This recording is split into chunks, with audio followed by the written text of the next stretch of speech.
Managing Geospatial Data using ArcGIS, Part 2, Downloading Data from the Humboldt County website. In the previous video, you learned how to set up a standardized workspace.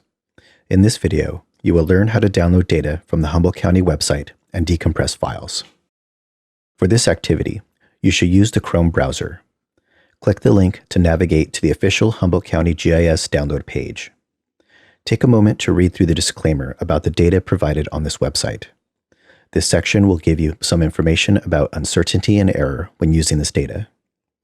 There is also some further information about data projections and spatial reference information. You don't have to worry about understanding this now. You will learn about projections and spatial reference systems in a later chapter. There are additional notes, including information about the metadata and file compression format.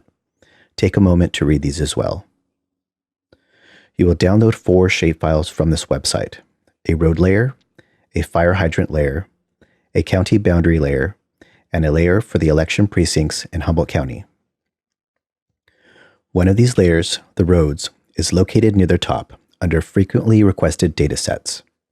Right-click on the link that says Roadway Centerline Shapefile Zip.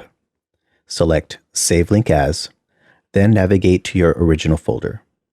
Save the compressed file inside your original folder. Scroll down until you see the data located under Administrative Boundaries. Repeat these steps for the Humboldt County Boundary shapefile and the Election Precincts shapefile.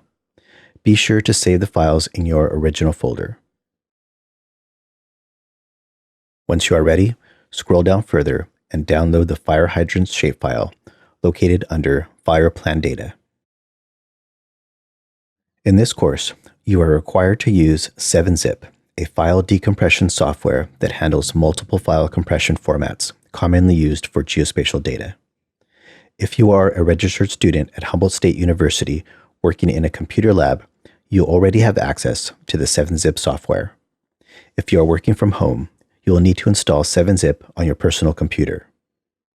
Navigate to your original folder. Right-click on the Fire Hydrants zip file. Select 7-Zip, then Extract Here. The Fire Hydrant zip file decompresses, and the contents appear in the original folder. Once the shapefile decompresses, delete the initial Fire Hydrant zip file from your original folder. You won't need it anymore. Removing it will save space and help to prevent confusion later. Repeat these steps for each of the compressed shapefiles. Be sure to delete the zip files once you are done decompressing them.